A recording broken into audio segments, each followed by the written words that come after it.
pledge allegiance to the flag of the United States of America and to the republic for which it stands, one nation, under God, indivisible, with liberty and justice for all. Ideally. Okay. All right, so I'm going to start out. I'd like to start out tonight by welcoming Cheryl Gonzalez, our new superintendent, day 2. I'm sure she's totally up to speed on everything. And I just want to point out for anybody who doesn't know, there's a statement about Cheryl on our website, and I'm just going to read a little bit. Okay, so Cheryl received her Bachelor of Education and a Master of Science in Education from Central Connecticut State University and completed a postgraduate degree in Educational Leadership from the University of Connecticut. She began her career as a high school social studies teacher, and we found out why tonight, because her birthday is July 4th, and it just seemed like an appropriate career. Yeah. And subsequently honed her administrator and leadership skills in several Connecticut middle and high schools, having most recently served as principal of the Frank Ward Strong Middle School in Durham, Connecticut. 20 years of experience in school leadership, and we're really happy to have Cheryl with us. Thank you. I am really happy to be here as well. Overwhelmingly, I've been welcomed in, and I feel, even though I feel like I don't know anything yet, I feel like I will figure it out, and that everybody's so forthcoming, and I'm really excited about the good work we're going to do. I really met with the leadership team June 18th, I believe it was, and so we've already started meshing and figuring out to create a new team, and I'm really excited. So, thank you. Well, Great. And we also have a plan that in the fall, I've already contacted the principals, when they have their either open house or ice cream socials, or however they open up their school. And we spoke year, about that. That Cheryl will attend those, so she'll be able to meet with individual communities as opposed to doing some big hoopla at the high school. So that's all been arranged. Yep. It sounds like you talked to them at that meeting. We don't have the dates yet, but we will. Okay, great. Okay, approval of the agenda. Motion, anybody? sure. Gray? I'll make a motion to approve the agenda. Second? Sure. Okay, on here we have the district quality standards. That was something Rich was going to kind of talk a little bit about. He's not going to be here tonight, so we can skip that and we'll add it to a future agenda. I think that's a clear as mud topic anyway, and so hopefully we'll get more details about that in the future. Okay, public input and announcements. Do we have any public? That would. Do you have any announcements, or would you like to address the board in any way? We got to vote. We just have to vote on the approval. Oh, I'm sorry. Thank you, Josh. No problem. Okay, all in favor of the agenda? Okay. Thanks, a village. My name is Jay Elmel. I'm interested in learning more about the status of the field, and I think maybe it might be discussed later under buildings and grounds. But if not, I guess I'd just like to put in front of the board and ask if we are on target as a parent of an athlete. Are we going to be able to perform on that field in the fall? I'm also the president of the Booster Club, and we rely heavily on revenue from the concession stand. And we're curious to make sure that we're staying on target, that we will be able to have soccer, football, and ultimate frisbee games on that field in the fall. I see a lot of heads nodding. Okay, we can address that in a few minutes, anybody who has any information on that. Okay, anybody who is online, any public want to speak? Okay, all right. Let's discuss what we know. Do you I know? think Jody has Yep. probably the most relevant information. Oh, good, okay, Jody, would you Hi, help Jody. us out? Okay. So I did check in on it with Kim a week ago.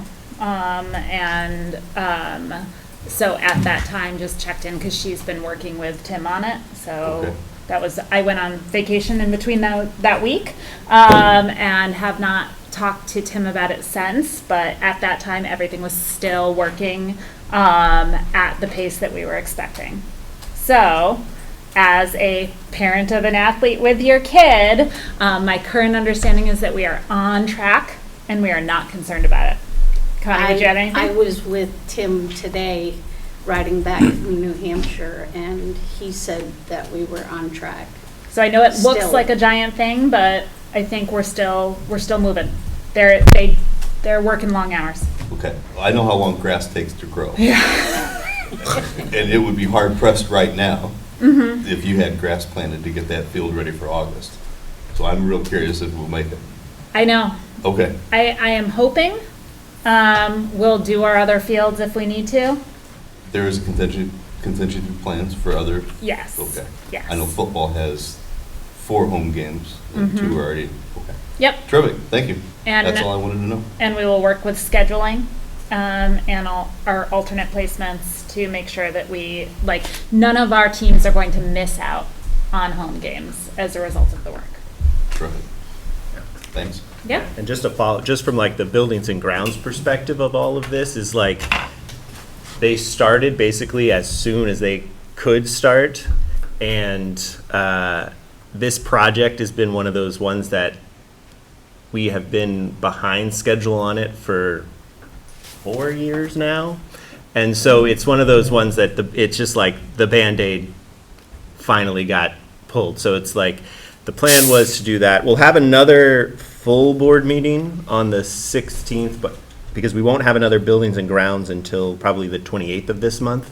But we can ask Tim to send us more information so that on the next board meeting, we can get an official thing from Tim. So you can just check that when it comes out. Terrific. So, Thanks. up to that.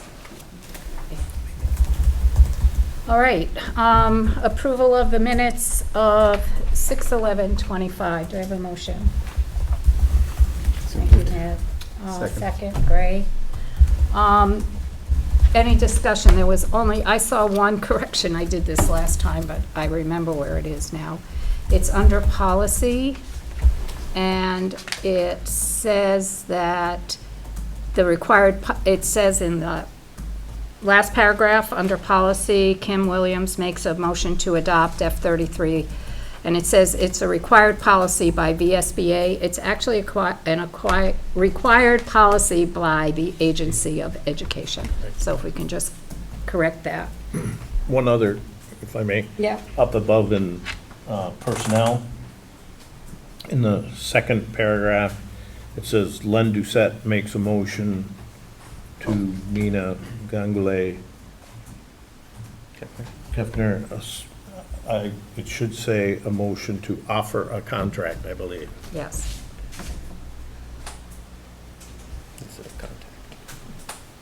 Okay, any other changes? All in favor of approval with changes? Okay. Bylaws and board goals discussion. I don't really know. Anybody? Well, we had the, in the packet, there was also the, so there was the bylaws, and then you can always go to the goals on the website, but there was now I can't find it, the evaluation form, and granted, there's a lot of, oh yeah, it's under board goal worksheets. Okay. And granted, there are a lot of new people on the board who maybe don't have the wherewithal to know how to rank them and give a feedback. But I think one of the things the nice thing about that evaluation form is it you can just pinpoint each kind of goal that we had. And for the purposes of here, we're not necessarily changing the goals or anything, but it's like, oh, let me flag that. Is that actually a thing that is still relevant for this particular board? And with the new, is that something that we're going to go forward with? Or is there something that is on here that you're like, oh, we're doing a great job with that, or we're not doing a great job? Like, the easiest one is a board newsletter. We're going to get a 1 for that one because we didn't do a board newsletter. And like, that was a thing that at the time, it was like some people wanted it, but is that a thing that we continue to want? Josh, we haven't done like an official board newsletter, but we've posted several announcements and It was things on- explicitly for a board news- newsletter. Oh, okay. Like, the wording was very specific for the people that were interested in doing that. And then Assuming none of them are on the board at this point that wanted to do don't that. think so. Okay. It also is like, Speak up if it it's the was- reality of the hardship of producing document via committee, and then what do you do that versus, and it was the, community engagement has had rough periods, right? And so that, it was one of those things that it was like, Right. it's just too much of the things.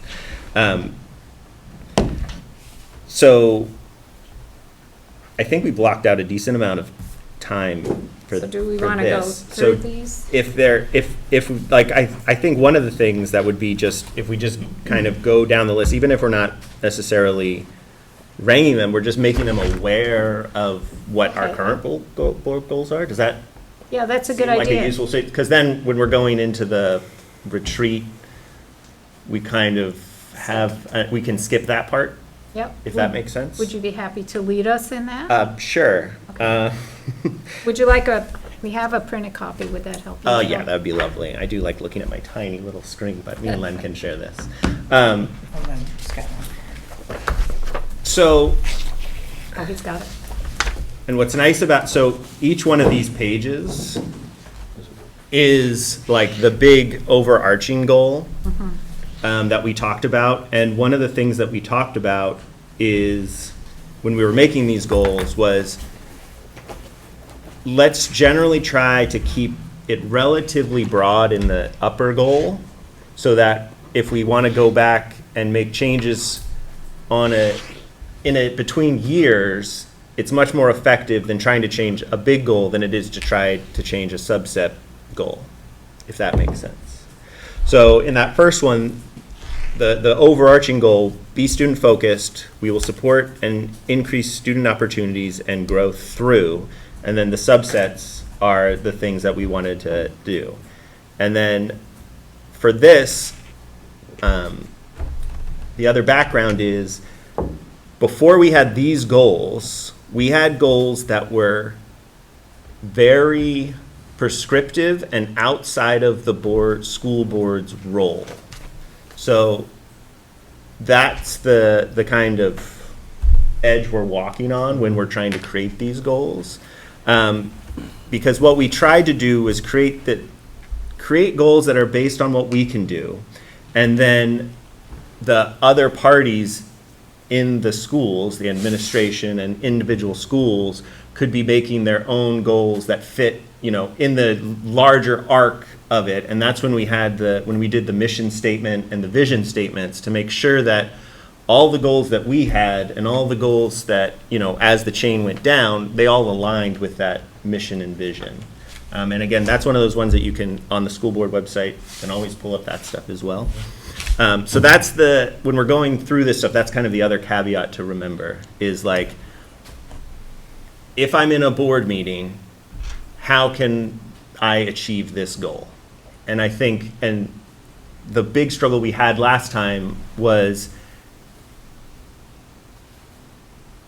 are we making school district goals or school board goals? And that's the line that we fell the last time we did it, and I'm just a person, a member of the meeting, this is where we fell with the last one. Some people may think that we went too far. Some people might want more things, like during the discussion, it seemed like other ones had. So, that being said, so this first one is about how to be student-focused. And so the first, that subset was a board committee worked informed by stakeholder engagement. So the question is what is a stakeholder, right? And so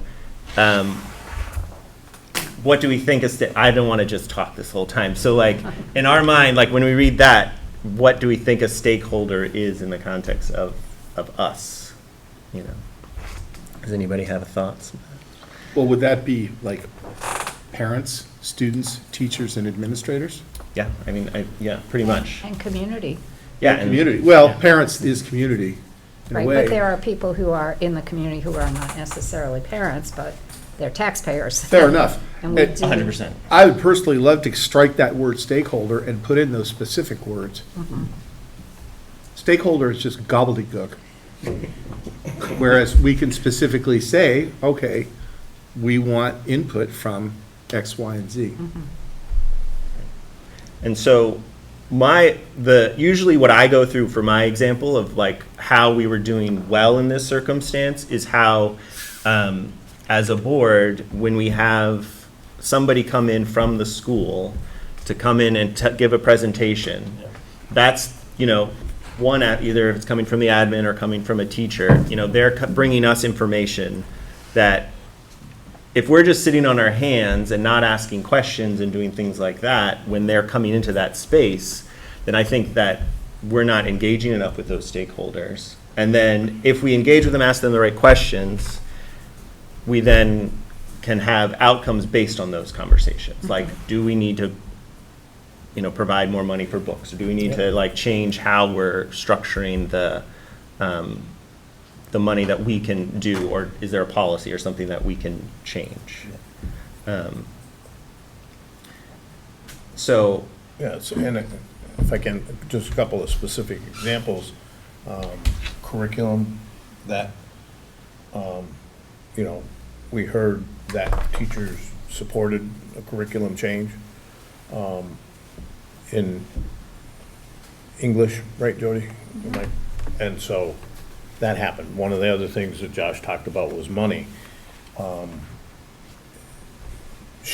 Taking budgeted amounts of money and giving them to different groups at different times through the years, so that, you know, if science needed a particular amount to accomplish what they needed to accomplish, science could do that with that money.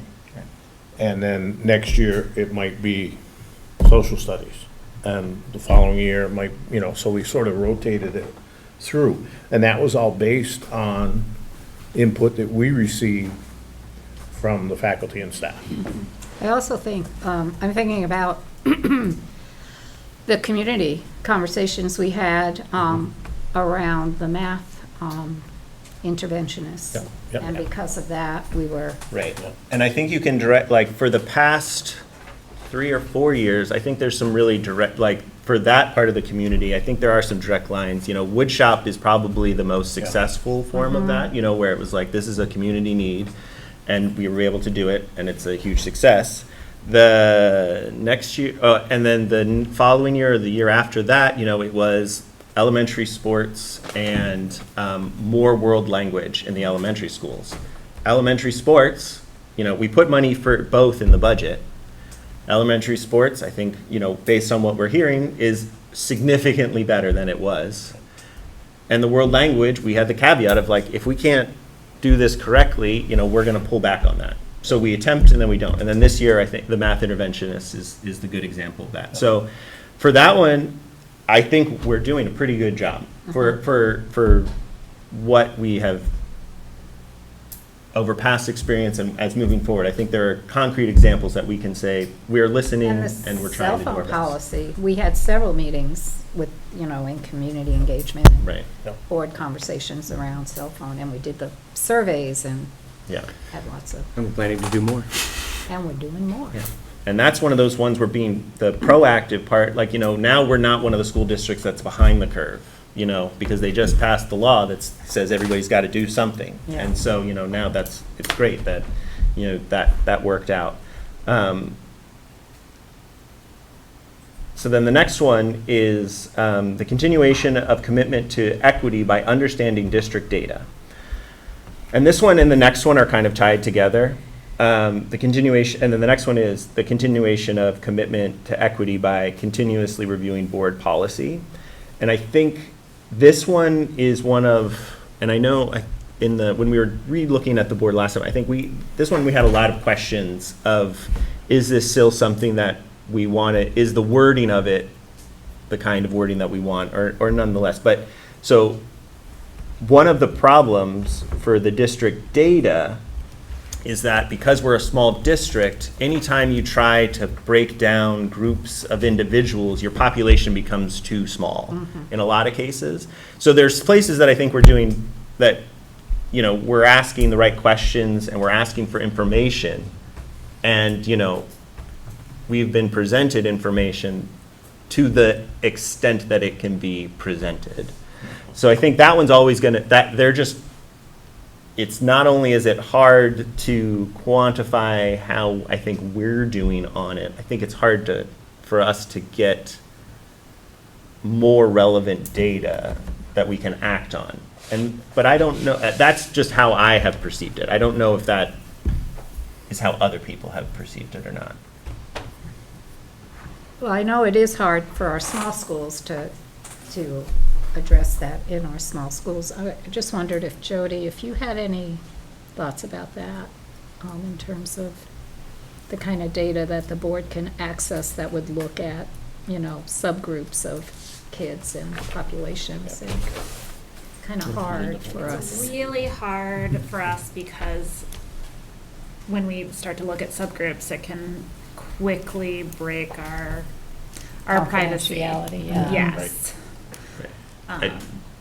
And sorry to interrupt, just the one group that I think we generally can get better information on are the low income, because we have hard numbers of when people sign the paperwork for, it used to be, we tried to encourage them for the free reduced lunch and things like that, but I can't remember what that paperwork is called, but, that at least, because equity, I think the other challenge with it is you can pick and choose what the equity actually means depending on the circumstance. And so if we have one idea of what equity means, it might mean something else to someone else. And I think that was part of the problem we had with that particular goal. So we do, we report out and we do look at all manner of equity and identity every single year.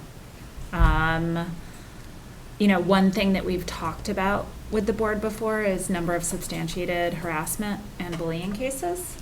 That could be something. Free and reduced lunch status is something that could be very interesting to discuss right now as federal government is, those are our numbers for federal monies. And right now, we don't know if we will receive those federal monies. And so that's currently an interesting demographic. Go ahead, Greg, I'm sorry. Yeah, two thoughts on that. One is that, as you said, those two pieces, the understanding district data and reviewing board policy are linked at the hip. And it seems to me that, the data part of it is tricky because of the small size, privacy issues. But reviewing board policy is something that we can do with an eye towards equity because that's not revealing anybody's identity. There's no privacy issues there. That's just looking at what we're doing and making sure that it's treating, as I understand it, treating all the students, everybody's getting the same opportunity regardless of what their background is. Am I understanding that correctly?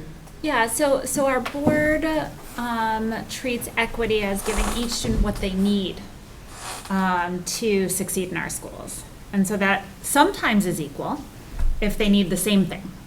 And sometimes it's different if they need something different. Does that make sense? Yeah, it's actually two different things. It's not necessarily saying that everybody gets the same thing, it's that everybody gets what they need. Yes. Two different statements. Another example of something that we could pursue in terms of data, and I think it's actually kind of an important topic that we could dig into this year, is absenteeism / tardiness, that's, attendance, that overall thing, because there we can have the data without, I think, tripping over any privacy wires. And- Absolutely, so that's something that we can absolutely bring to the board for discussion. It's not it would be hard for you guys to make a goal about it, but it's absolutely something we can all discuss together. Well, and then we can extract potentially a policy to, if we see something that needs to be addressed based on that data, then we can look at the policy. And just to piggyback on that, something you said, when this goal was being thought about, was there a thought about equity among the schools? In other words, funding and staffing and, I'm not sure if, as long as it's student focused, but, was that? I think the original intent, so this is one of the goals that kind of came from the previous goals, and I don't think it explicitly was that, but I think how it is written can be interpreted in that. And so I think that is one of the benefits and problems with it, is that it's more open-ended than I think it necessarily needs to be. And so if you explicitly wanted to say, especially, so one of the ideas of being able to do these subsets is saying, okay, this year, we actually want to get more information about that. So it's okay, so we have section B or whatever, then it's you could put another thing underneath it as just a bullet point that says, focusing on absenteeism, focusing on, the distribution of funds through the school, or the distribution of labor, or whatever, the concept of that. That being said, going into the board retreat, we can say, oh, we actually don't like how this is written or anything, and we can go back and change how it's written, because, that was part of, because I think, from my point of view, I think it's really hard for us to change, we want to be student focused. Never mind, right? But there's lots of ways to be student focused, right? And so that was we wanted to create the structure that allowed for change, that wasn't too painful, that felt like we could adapt it as we go along. And so, you can keep that line and add things to it, or we could say, you know what, we're going to change what B is now. We're going to change that whole concept. So, I just think that from where I come from, that the goal is actually number one. The things underneath it are the objectives. And the objectives are the things that are somewhat measurable, somewhat you're able to say yay or nay, and you're also able to say, okay, let's adjust this objective, because it's not really taking us closer to our goal or whatever, so. Yeah, so I think those are good for that. I think that's a good talk about that section. So the next one would be continue to work to support staff. And so this kind of goes back to, it ties into the first goal of the last one, but this one's more explicitly, open communication that elicits feedback. So that is us actively trying, to hear what is happening and make actions based on that, based on what we hear from when we're in these meetings, when we're in our committees. And that one is, I think, to the examples that we talked about before of trying to listen to what the teachers are listening to what the admin is saying about what, they're hearing about in the buildings and things like that.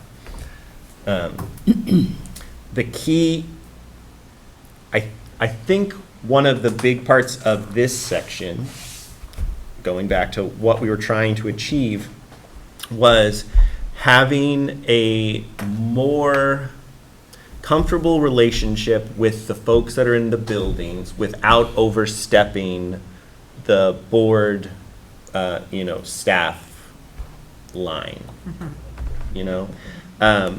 Trying to create, explicitly, partially because of how the old board goals were written, that did the opposite of that, to try to try to help foster the idea that we're here to listen, we're here to respond, we're here to help support you all, because, you know, there's a reason why, you know, Be Student Focus is number one, because the reality is all of these other goals end up going back into that no matter what we do. Do you feel like that represents what? I mean, was? one of the things that were in the old goals, and I hate to keep referring back to them, but it's important to understand. I mean, we talked about things like increasing test scores by 10% or whatever it was. I don't remember the numbers. Yeah, it was numbers. But it was like, We can't do that. no. And so, you know, they were very specific in terms of you will do this, you will do that, you will do this, you will do that. And as we started looking at those and looking at, it's like, no, we can't do that. And so, you know, that's why I know these seem broad, but I think that was purposeful.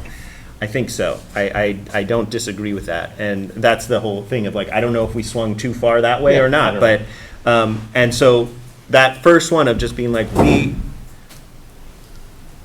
we are, I mean, now we actually have teachers on the board, but like, you know, I'm not a professional, I've never worked in a school, you know, and so I need the feedback from all the stakeholders, even though you don't like that word, Gray.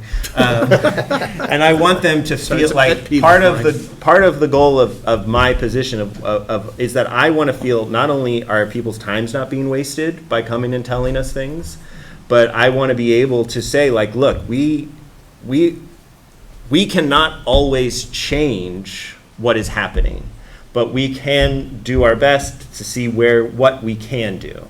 And to just make sure that we can. And I think that's changed in that I don't think we received as much feedback in the past, and I'm talking several years ago, from, I think there was a feeling among staff that the board wasn't listening to what they were trying to say.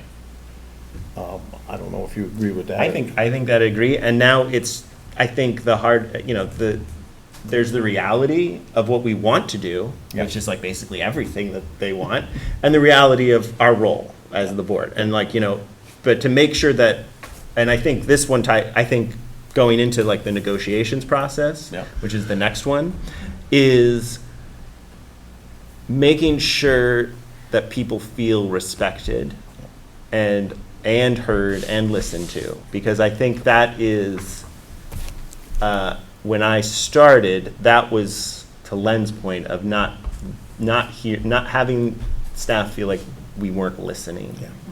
And I think we felt that, and I think like this past negotiations with the Stewart staff, I think, you know, I hate speaking for the other party, but like it felt like we both came out with mutual respect, and that we didn't have like a tainted experience. Like it felt like we worked well and reached a point that, you know, both parties could, you know, be happy with. And so for negotiations, I think we actually did a pretty good job. So I would rate us a pretty good. And, you know, given the circumstances of, you know, the fiscal uncertainties that we are going to go into, you know, and with the teacher's contract before that, you know, the realization of, you know, what they had experienced during COVID, and, you know, and trying to manage that. So those, and then the last one is recognition. I can't speak anymore. Recognition and appreciation. And so, you know, Carol, you ran into the roadblock of like, it's very difficult to do anything except for very small things, right? Till I discovered we actually do have a budget, so Yeah, have to follow up on that. yeah. And so that was a big thing. And you know what? This year we did a better job. Last year we didn't do a great job. We missed, you know, we had some key people leave the board who were the kind of the spearheads of it, and you know, we really missed out on Teacher Appreciation Week. And when I realized what week it was during the week, it was like, I feel really bad. Yeah. You know, I feel like we had set an expectation the year before, and then we didn't meet it the next year. And that's almost worse than not doing, like, if we had just not done something the first time, you know? And so I appreciate the effort, you know, that was put in this year, and, you know, the small things that we can do. And then it always just ties back to, like, when people come in when they come to talk to us, to make sure we are engaged with them, and we're not, Yeah, you know. following up with an email, I think people really appreciate that, you know, if they come to talk to us, just emailing them and say, this is what I liked about what you told us, or this was interesting to me, just so, I think I do that, you know, as board chair, but I've done it even when I was not chair, to let people know that they were heard and it was appreciated. They took their evening to come and talk to us. And and it takes time to, you know, put together their presentations too, so, Yep.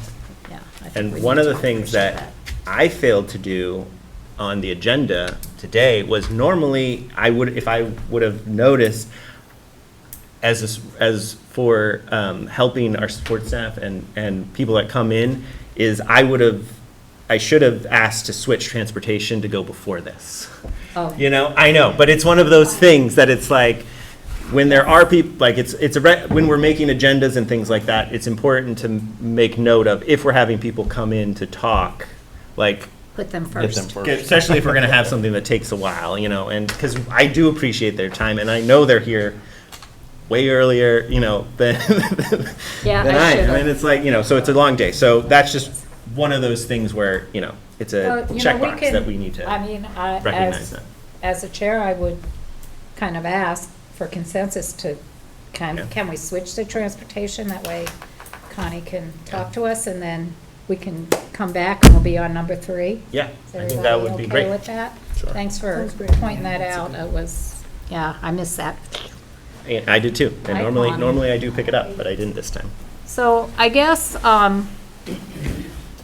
the reason you're here is because at the last meeting, a concern was brought up, I guess I'd call it a concern and a question about the consolidated routes and why we have to do that so frequently. And also a question as to why we don't have more bus drivers, I guess, was the bottom line. And I think the other part that was mentioned was, when we're hiring like a new, like, mechanic or something, custodian or. custodian, how feasible would it be to put into into their contract that they would have a CDL, or they would Yeah, have they- something that would encourage them to do that? I think, because the example was Rutland, I guess that's how they do it, but, so. And that's been a standard with Rutland, that if you are hired as a custodian, you go and get your school bus license. Or if you're a school bus driver, you are a custodian. It goes both ways. We did just hire one that is working days right now down in Wallingford. The gentleman will be coming up here for the school year for Mill River. He has expressed an interest in Yay. becoming a school bus driver. That's great. And And that's do you, really and good. with the understanding that he would stay as a custodian school bus driver, like Yes. that setup? Yes, yes, he would be both. Do we have any other staff who are both? We used to have Jeremy Nemeth, Oh, but he's let his license go. He okay. didn't want to drive anymore. But trying to hire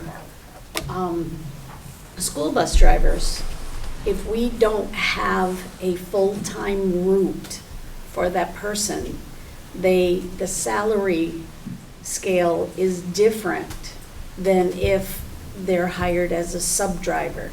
And as a sub-driver, that pay is lower. And it would take them a long time to get back up to where, I'm low man on the totem pole, so it would take them a long time to even get to where I'm at. And a lot of people are not going to drive school bus and deal with the kids for that amount of pay that we offer. And I think, sorry, you raised your hand, you did it So, properly. yeah, my understanding is that in Rutland, they have a long-established system that basically it's a condition of employment. If you're a custodian, you're a bus driver. And that's that because, and correct me if I'm wrong, our problem is not when all the bus drivers are here, like if nobody's sick, then we're good to go. It's that if somebody or two people call in sick, then all of a sudden we don't have the bodies. the bodies to fill in, which is where Rutland's system kind of makes sense. So I guess my question would be, how long or how hard would it be? I know it's not something we could do overnight, but how hard would it be to transition to a system where we basically say, hey, here's the deal, custodian, bus driver, same thing. And, maybe offer some carrots in terms of saying, wow, you're a great fit for a custodian, and we'll pay for your training to get your CDL. But you have to do it, and you have to do it within a certain period of time. The custodians right now have all said that they do not want to be school bus drivers. So I don't know if you can change their contract, so it's part of it, or you Well- lose them. And I'm just gonna add a little bit more to that context because Please. I've been good, like Connie does amazing work in this job, hustling for it. And I've also been in central office a little bit longer than her. We tried offering major bonuses. If they would, we couldn't get anyone under that. Yep. When you say we couldn't get anyone, do you mean on the current people or just in the world? In the world. We are almost consistently understaffed for custodial without requiring. And another thing I think we need to think about, and I'm not sure about this, but I'd be curious. I don't think Rutland has the number of buses or the length of bus routes that we have, Well, that would make sense. because. And they have city buses. They have city buses, Kids Walk, I think that our buses, we have longer routes, we have more buses, I would bet. I mean, they've got Okay. quite a few buses. And they get a So- double and- pension for working at Rowland. We don't have that. And I think the other thing is that the reason that Connie has to run the consolidated routes a lot of times isn't because a bus driver is ill, it's because of games and travel. So, those are hit or miss and not consistent. So you couldn't really hire somebody just to do the travel, so. Well, that I just want to causes- clarify that I meant no criticism. Oh, no, I don't Your take job any. sounds impossibly Yes. difficult. I don't to me. take any, yes, ma'am. Just to be very Yes. clear, though. Yeah, no. So you were saying that a lot of times the transportation issues come up because of tension with extracurricular activities. There's only so much staff to go around. Can I Uh-huh. just read something quick? Please. This is from September 24th. In the morning, we had a bus trip going to Fairleigh for the sixth graders and got back at 6 o'clock at night. We had another bus go to Plymouth and got back at 2:15 in the afternoon. Then we had a 3:30 drop-off in West Rutland by one of our drivers. And we had him also go, after he dropped off at Fairhaven with sports, he went with the other kids that were on the bus to Fairhaven. So with two bus drivers being gone, one for Fairleigh, one taking two sports trips, that left me having to cover two bus runs. I can do it if I consolidate. And I'm also in the process of, I have my maps out, of trying to find a different consolidated route other than always Shrewsbury. But when you have Clarendon West, you have Clarendon East, you have Timoth, then you have Mount Holly, Ludlow bus run, and then you have Wallingford South, and you have the two north and south of Shrewsbury. And it's hard to take those other ones and try to divvy them up so that they're covered. And right now, we just lost another bus driver. So last spring, or last fall, one of our bus drivers fell and got hurt at home. So I drove his bus route for 3.5 months until he came back. So that means when other drivers are out, I gotta then take and go, okay, I have 2 drivers out, I need to put them somewhere else and get one person to drive the consolidated. So there's been one day, and you're gonna need to help me, that I had a driver call and say he couldn't make it, he was sick. And as I'm getting on his bus to go do his run, everything's great, everything's fine. All of a sudden, I get another call from another driver, her daughter just threw up on her. So she can't come in. So I called Brian and said, Brian, I'm on a bus, starting to drive. We need to cancel this bus run because Yvonne can't drive. So Brian sent the message out that that bus run was canceled.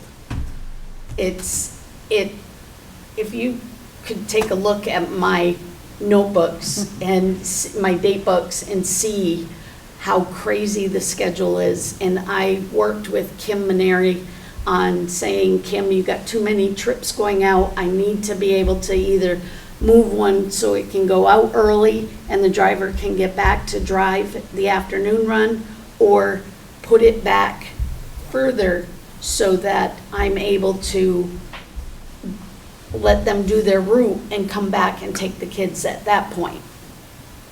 And then there is times where some of the parents will take the kids, and then, a bus will go over to be able to be there in case there are kids that need a ride home.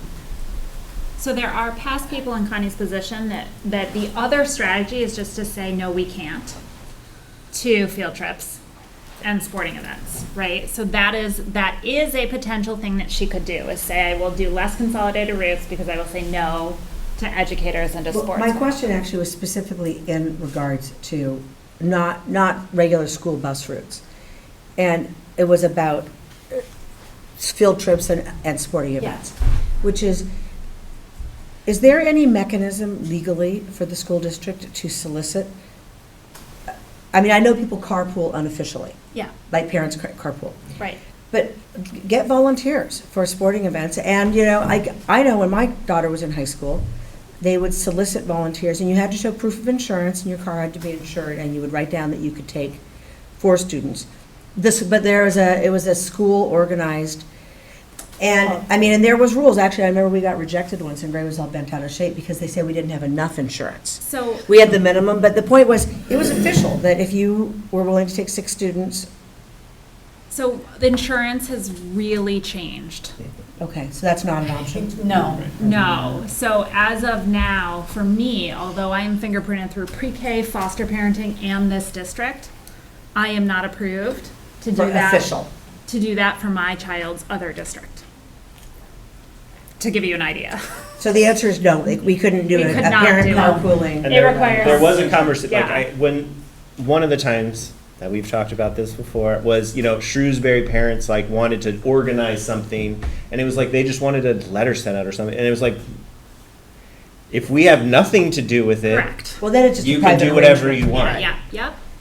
Right, but But we it was. can't do it. can't. Yeah, but So there couldn't be a sign-up sheet at a school No. level? that will go back to Just- equity, I think. Just so the new board members know that this is the beginning of my 3rd year. So before I started here, they would take, the sports teams would end up taking Premier Bus, Ice House Limo, and that's very expensive. So my first year here, we did our routes, maybe the consolidated, but we did our routes, and we did 350 extra trips through sports and the teachers and different things. This year, we have done 473 trips. So, So I want to try and wrap this up just because of thank you. timing, so, yeah. Hold on one second. But I'm just wondering whether we want to, I don't know what we can do. We got a lot of information. Go ahead, Dave, I'm sorry. I was wondering if it would be helpful if you had just one pay scale instead of two pay scales. Seems like it's the same responsibility, whether you're driving one tier or a different tier. You should, it would seem like, have one pay scale instead of two. As far as the drivers go, you have one pay scale. So whether you're doing your local route or you're doing sports trips, it's the same pay across the board. So what were you talking about with a different? Substitutes. If we hired new people in and there is not a full-time route for them to have, they would start off at a lower pay scale. Well, I would think that you wouldn't want to do that anymore if you're I desperate. would Yeah, love to be and- able to offer more, but Well, can't we that's. help you in that regard? We've had the conversation last year or 2 years ago, we upped the pay scale of the regular bus drivers so that our sub-bus rate could go higher. Because there was a point where, because it's just, every year you get more seniority, so your pay bump goes up, right? Is that Yes. correct? So there was a point where you started as a new bus driver was hitting the wall of what you would pay for a sub. And so I think it was 2 years ago or something, like we did take that number up again. Yep. The reality is if you have a CDL, we're in an area where there are two major players who will gladly take you and pay you more, right? It's like, and so we're always going to be fighting that. And no matter if we consolidate the route permanently, then we get rid of a driver, now you're still in a trouble because now you don't have a full driver. And, it's just a very difficult problem. Yes, sir. I know you want to wrap this up, Carol, so No. I'll be brief. Oh, okay. I think this is, first of all, needs to be an agenda item for another board meeting. Yes, I agree. But what I'm hearing is that there's a fundamental conflict between trying not to consolidate routes as often and also being able to do 300 to 400 extra trips. And so what I think we need to discuss at some future point is what our value is in regard to those two things. Because I know this came up at the last board meeting, and the board member that brought it up was quite emotional about it. It was like, this was a big deal, values question. And I have no idea what the right answer is, but that to me seems like the real sticking point is, are we able to support that level of activity? And if we do, that's at the expense of having lots more consolidated routes. So I will be quiet at that point. No, I think you summarized it. So, yeah, we'll put it on another agenda. Connie, thank you very much. You're welcome. And we do appreciate everything you do. I hope your brain doesn't Everybody explode. knows that. That seems crazy. Well, just so you know, right now, because of summer school, I'm here at 6 in the morning. During the school year, I'm here at 5 in the morning. And I don't leave until my last bus driver gets in, unless he's on a trip, and then they have to text me that they made it back safe. So many hours. Hang in there. Hang in there. We need you. Thanks, You're guys. welcome. Okay, so we're going to return. How's our timing? I think we're in good shape. We're still okay. Number 3, So this one is strive to engage the community through. And so, again, going just back to like the idea of the time that we were building these goals, kind of similar to the stamp of of having a community that maybe felt like they weren't being heard, they weren't being represented as they wanted to be. How do we as a board help facilitate at least the attempts, right? Because we have to keep opening the door whether people come in or not.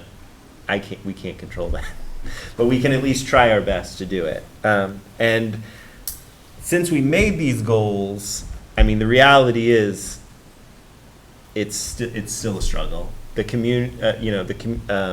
community engagement committee has, of all the committees, had the hardest time having quorums and being able to just function as a body. I'm not on that committee anymore, but it seems like it's being taken care of better. But so just for the first one is student representation. So we used to, when we started, we had a senior and a junior engage. The past 2 years, it's only been one. So why is that?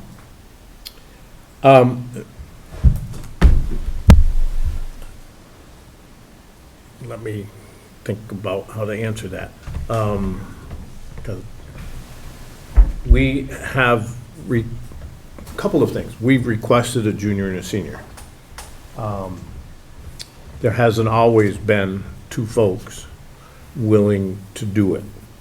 It's interesting in that in the past, and the folks who have volunteered to do it, the students who volunteered to do it, they've got so much stuff going on their plate already that it's difficult for them to make all of the board meetings. They've got plays, they've got concerts, they've got games. I mean, that's the kind of student that usually wants to be a student rep on the board. So that's one issue. And I think because it's been,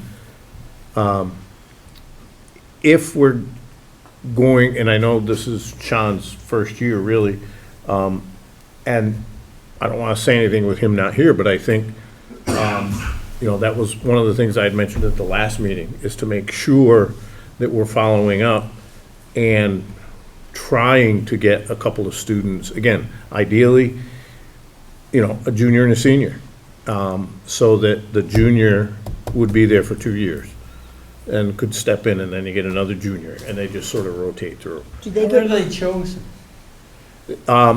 There's been various ways over the years. It's just been a general broadcast, and students have come to the principal to say they'd be willing to do it. They've had meetings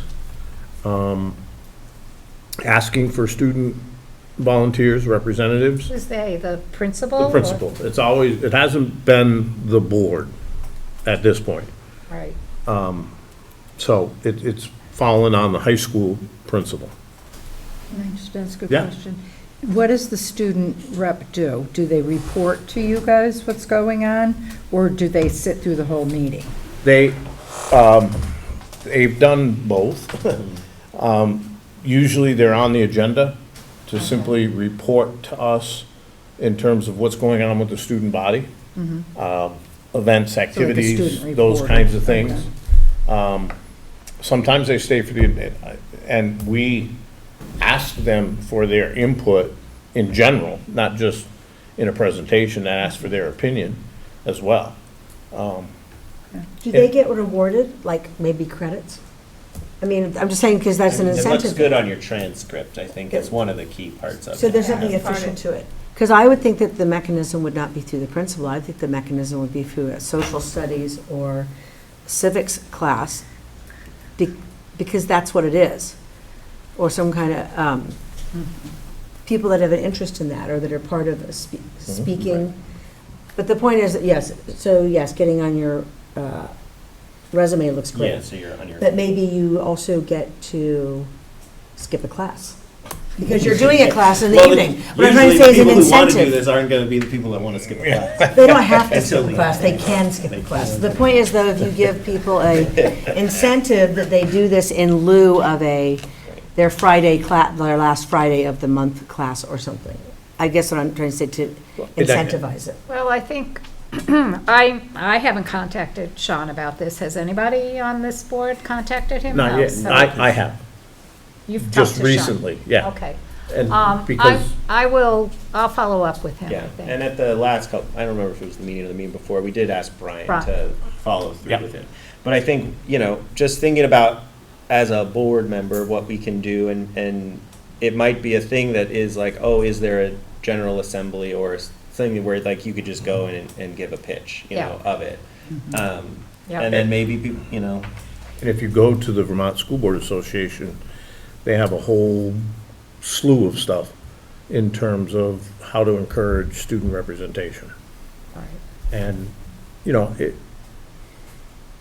as I say, it's various reasons and it's not always easy. yeah, and I think the hardest part, I think, because we'd obviously like them to be more engaged during meetings. Yeah. You know, not just like, oh, you have to wait until your spiel is, but it's kind of, you're speaking in public, you're doing all that stuff, so that's challenging. And my first couple years was still like, most of the time they were just hybrid, and they would give us a report and then that would be it. But, And are they, I don't recall, was he on a regular schedule? He was on like usually it would be like every other one. Yeah. But he, yeah, and so I think that's a thing to look at of how do we, for that student, what can we do better? What can we do to make them feel like it's a meaningful use of their time? Just like when we have anybody from the community come in, we hope that it's a useful time.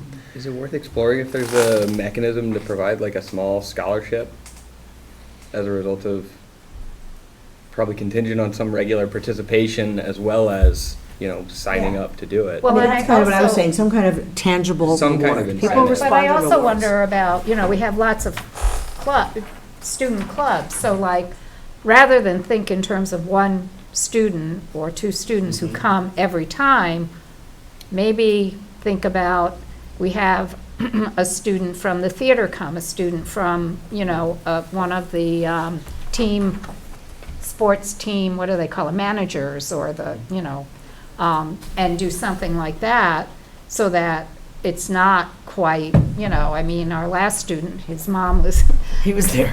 coming with them too, it can create a burden on the family. So maybe I'll talk to Sean about that and maybe try a little different approach to that. Yeah, well, I think that's a great idea of just trying to do something different. Yeah, so it's I scholarship. like the or- idea. I think you might still run into the issue of you still need a volunteer to do it. Right, well, we I mean, So, yeah, but like, it is I think it's an interesting idea to just be like, well, we have, teachers come in to represent a group of teachers. Is there equivalent for a student to try to do that? yeah, yeah. So the next one is board newsletter. The idea was we were gonna, send out some information on what we have done during a period of time. And that it took so long to write the letter, the period of time would change. And it was Well, Stephen did officially He a did. newsletter. He did. Or two, It's true. so, That's true. He did a great job as the finance, he did yeah. excellent job at that. We Can't can't hear hear you. you, Stephen. We might not be able to hear anybody. Can you hear us? Oh, he No. can hear us. Well, two thumbs up to you. Last time we can get it to work. So, I think if we just change it to board communication, we have, I think, We do front porch forum. we do front porch forum for community engagement all the time, and, go ahead. I think that a board newsletter is a fabulous idea that will be extremely difficult to execute. Yeah, in you reality. gotta have, Somebody has to do it. Well, and Well, the and you difference- can't just, if you're gonna do it, it's gotta be done well and accurately and in a timely manner. And that is especially if, we have meetings every 2 weeks. I don't know what the prospective schedule of putting out the newsletter was, There was one. but. no, I think a newsletter is basically our minutes or our newsletter, if you wanna. Right. And those are It's not- published already. They're Yeah. part of the record. People can look at them if they want to. But it's not the same as, I know. prose about what we're doing, Right, but, and I think there's for what Stephen did, there was a very specific topic, the scope was very narrow, so it's like a committee chairperson, like that is within the realm of what they could do. So I think that's different than, what they were thinking, so. But yeah, and so the next one is attending school events. So that was, another topic of like just having the board members be more public in the spaces so that we're more seen. I go to a lot of Tinmouth things, but I don't go to a lot of Mill River things. And it's just there's just always too many things to do, Well, you know? I'll be honest, I don't go to many Tinmouth things, Yeah. but I go to more Mill River things because I live half a mile down the road, so, you know, that's just the way it is. It's tough. Yeah. But it is really, you know, like, you know, coming into like music in our schools or Yeah. something like that, you know, that's really, it's very enjoyable to do. Yeah. You just had to try to figure out what time, you know, we all have very different schedules. And it's also just hard to on the day, be like, oh yeah, that is the thing that's occurring today. If I didn't have Google Calendar, I don't know what I would do. And we also, like, part of that attending school events, we did make name tags available.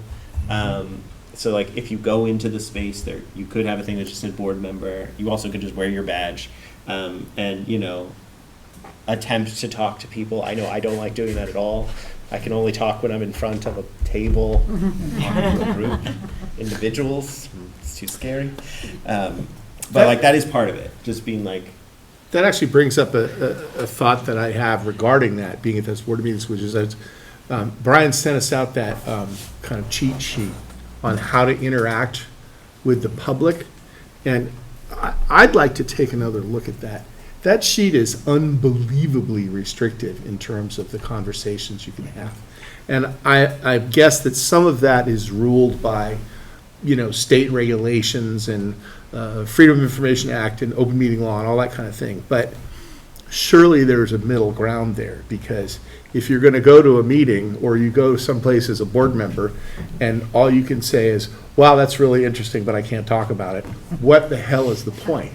You know what I mean? Yeah. So that'd be something, I would be more willing to put myself out there as a public representative of the board if I didn't feel like I was like walking in a minefield about what I had to say to people. So just my 2 cents worth. so the next thing is public comment. So of just like how we're doing on that. And we had we had a conversation, you know, this late winter, early fall, or early spring about, did we like how our public comment worked? Do we feel like how we do our public comments, is that the correct structure for the meetings? Some people felt like maybe we needed to have more comments during the meeting, some people didn't. I'm definitely on I like having it at the beginning, just for the sake of meeting lengths. And so the question, it goes back to like, what is that goal? Is like, especially for all of these, I think what this one particular, we were like, we need to be more out there. And so that's why there's so many bullet points, like specifically saying like, do this as board members. It's also like one of the things we can do as board members, so we can make more of a list. But the question is like, does this need to be condensed down, or are these things that still we really want to make sure we're focusing on?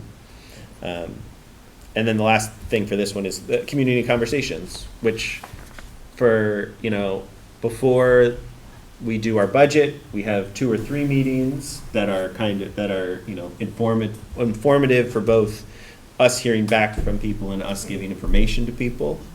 And then, like, then we have the other ones. Well, I think changing the community conversations and the community engagement committee to the same night has been really helpful, because we've had at least a few people turn out for Yeah, we've had every. participation. Yeah, Not only that, you know, it's different from like finance or policy, which has specific agenda items. yeah, I mean, it's a very vague format. yes. People bring their thoughts and it gets chewed on.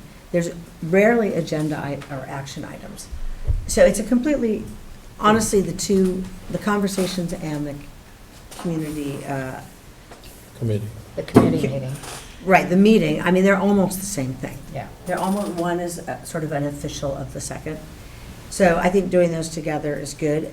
And, you know, putting out a note ahead of time in the front porch forum, try to make it spicy and interesting. Yep. You know, talk and I about did- money. They like, people are always interested Well, in money. and when there's a topic that people care about, like Yeah. the cell phone policy, People they show come up. out. Yeah. If not, or the reunion, which, or, Yeah. you know, the 50th And then anniversary. we had the legislators, which maybe we'll invite them back again. Yeah, sure. But, Can we have a hanging But I party? do, as I recall, the community conversations prior, they were kind of haphazard.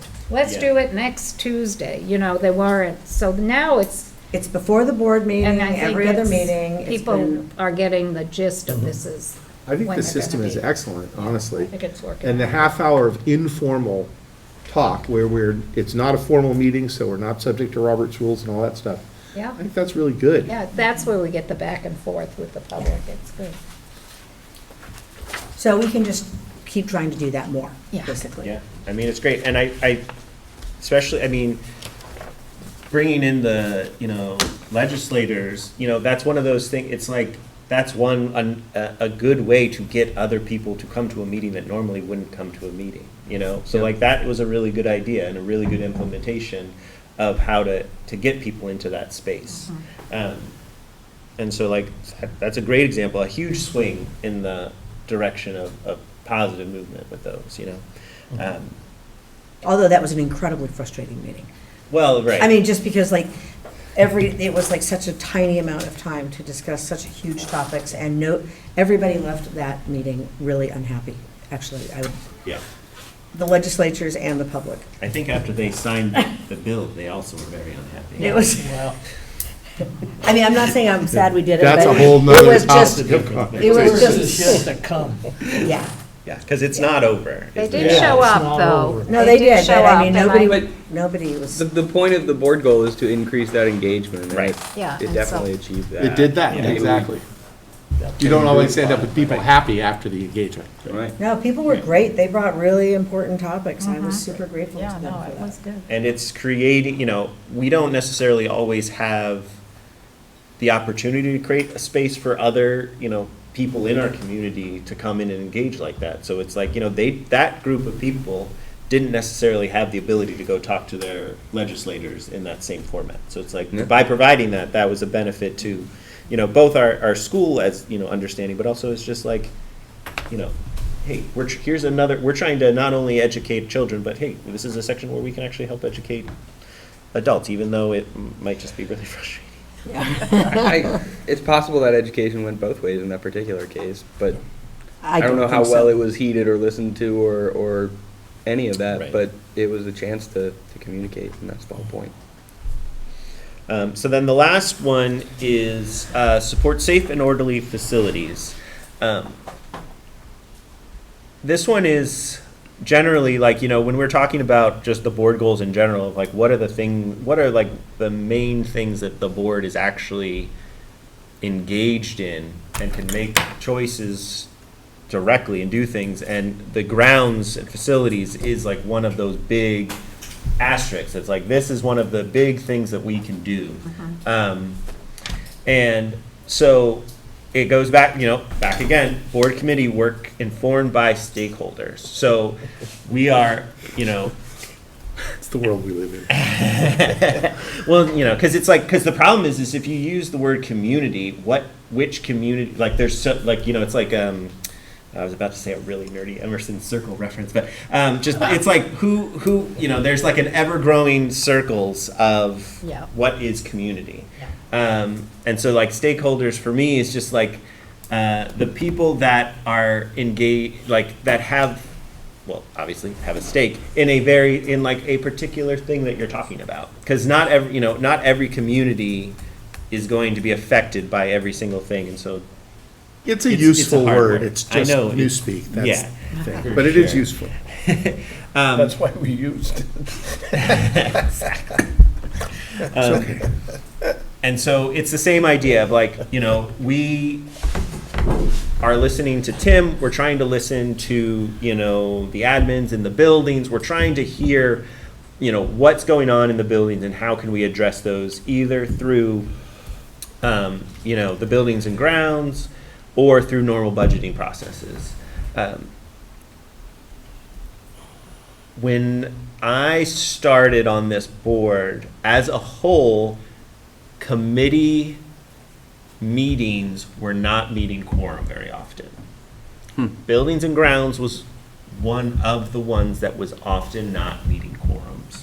So it was very difficult to create a trajectory or do just the basic work that you need to do as a committee. And so just from that alone, and the fact that we now, one of the problems is, we changed the numbers of committees to make sure that it was easier to get quorum, and then we just have members that are coming, which is very helpful. And so it's a lot easier to get that information back and work on it in those meetings. Based on that, I think it was 3 years ago when we put this together of, hey, we need a plan for this. And we kind of built a structure of what that would look like, and Tim was brand new. So like that was also of just being like, he needs to figure out what's going on in general. There was lots of low hanging fruit that was like, he could just fire off. That was like relatively simple stuff. But actually what I found this year, the most effective is having a bunch of new members on that buildings and grounds going, wait, what is all of this? That fresh look of just being like, okay, can we get more clarity on what is buildings and grounds? What is, this 5-year plan? Is it being updated? Do we actually have, are we keeping track of that 5-year plan effectively? Years into it, are we? Exactly. Like we needed that new kind of perspective on it so we can keep, moving forward with it in an effective way, and just understanding, oh, this is actually where we are with our, buildings fund. And I think one of the things that's happened is we've taken that 5-year plan and we've drawn it down to priority with a 3-year plan. Yeah. And then seeing which things were on there that might need to be done. There's a lot of stuff on there where it might be, it's not needed right now, but it could be needed in 5 years, 10 years, you don't know. So, but it's on there. Right. And the committee is looking at it. So I'm a member of that committee, and I think that committee has done a really good job of looking at all the schools, prioritizing all the needs, listening to the principals, saying yes, saying no. It hasn't all been. And now for the next year, we've got a whole bunch of projects that are going to take place, and I think, and will be noticed.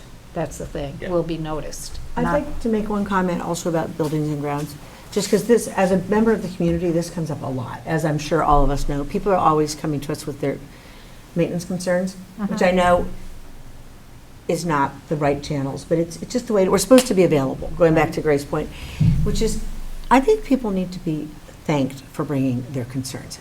I think there's a general feeling, I don't know if it's intentional, but I've certainly seen it, of defensiveness when somebody brings up something that concerns them. So I think all of us just need to, like on the Buildings and Grounds Committee, and Tim too. I mean, I know it's hard because you've got this barrage of people bringing stuff to you, but not be defensive and not say, oh, I know about that, but encourage people to notice stuff. Yes, is it annoying sometimes? Sure. Well, and there's a difference between doing that and saying, well, I'll make sure that gets fixed, because that quite possibly is not a true But say, statement. thank you, or I did notice that emergency door was blocked. We're gonna look into it, or that's not a surprise. But the point is, there's a feeling from people that when they bring stuff up, that they're kind of dissed, honestly. So I think we want to not, Right. there's exasperation. People have limited budgets and limits amount of time. Just not do that, if that's possible. So, I think that's true of all of us taking any criticism or anything. Nobody likes to do it, It's I like know. depersonalizing all Not of this me. stuff is very difficult. well, and the thing is that the parents are there every single day. So if there's a problem, like a broken window, or there's a gate that's locked, or something, we see it maybe one time in 2 months. They see it every single day. Right. And I think we need to, that's a legitimate. Yeah. And that's a great segue into C, which is an exploration of ways to increase community engagement in the process. And so I I think maybe you can get like the big arc of this whole goal was like, hey, we need to listen and do our job. Right. And that was and so like every single one of these goals has some form of, hey, listen, and do it in a way that is respectful and in a way that people feel like they're being heard and feeling like if they're saying something is happening, like that something needs to happen, that they're being heard. And one of the examples, is like, hey, we're not willing to put in our regular budget doing field improvement. Like it's just too much of an ask. But we hear from the community that's like we need to make certain parts of the space look better. So we put a special voting item for that. And that was 2 years ago, I think. And then it was like, and then during board meetings, like when Kim was here or Brian, I'd always be like, okay, what's the plan with that money? Or like we're putting are we using it in a way that's actually effective and is going to be in the long term beneficial? There's some roadblocks, like that field. The problem with where that field is located is that the well is right next to the football field. And because of the status of our, the water source that we are, a community water, I can't remember what the terminology is, it means we're very limited to what applications we can actually put on that field. So it's not like we can just go out and fertilize that field on a regular basis, unfortunately. Because there's a certain amount of buffer zone that has to be from that wellhead, which happens to be right next to the field. And so there's improvements that we can make. There's like just having regular mowings and things like that have, done well, but it's like now that there's a big hole in that field, making sure when that field gets put back together, that we as a board make sure that the facilities have the funding to make sure that they can get that back on track. But for more ways of looking, I think that is one of the things that we haven't necessarily, like in community conversations, in our, even really in our, it hasn't really come up in our finance meetings, but like that potentially is a future community conversation talking point. Like, okay, what do you see in our buildings that you'd like to see improved or things like that? And then, like in Wallingford, the derelict building is gone. And like, there's some very visual things that have occurred. Most stuff, people aren't going to know that you replaced a bunch of pipes. Or, Yeah, they see the visible stuff. And in Tinmouth, they have a bunch of mini splits now that, now all the rooms are quite comfortable even when it's hot or cold, and, it helps with the humidity and like all that stuff. So there's a lot of stuff that people don't see, but getting more feedback is super key. So now that we've gone over all of those things, this is not concrete. I want to emphasize that, right? These were the goals that I 2 or 3 years ago, this is what we came up with after revising. This is the second revision of these goals, I think. Now that we've talked about them and kind of had the idea of like, okay, well, this is where we were coming from as a board. I think when we go into the retreat, what I'd love to have everybody do, including you, Charles, is do I have an idea of a goal that I didn't necessarily, maybe I didn't hear here, or I heard here and I want to have it more emphasized or something like that, and come into it so we can come into it. And we might not change a thing. We might not have a big arc. I think we had a mission with these goals, and maybe this time we don't have as big of a mission, like a big arc, but maybe we do. So that's what I think we should try to do. And I think doing this right now saved us a lot of time, I think, and trying to understand what this was. So when we go in August, we'll have a better footing of where we want to go. Yeah, this is like the preface to that discussion. Yeah. And I think, just as we've been going over them, I've been writing some things down, some ideas, and I would hope that each board member would take the time to look at them, to think about them, and say, no idea is a bad idea, as far as I'm concerned. So, if you think of anything, this is these were a huge shift from where we were at, Very big. huge. And does that make it still okay 3 years later? I don't know. But that's the kind of thing that we need to think about. Right, and we explicitly designed it to be able to be changed. Like, to fit in new subtopics that people feel are important.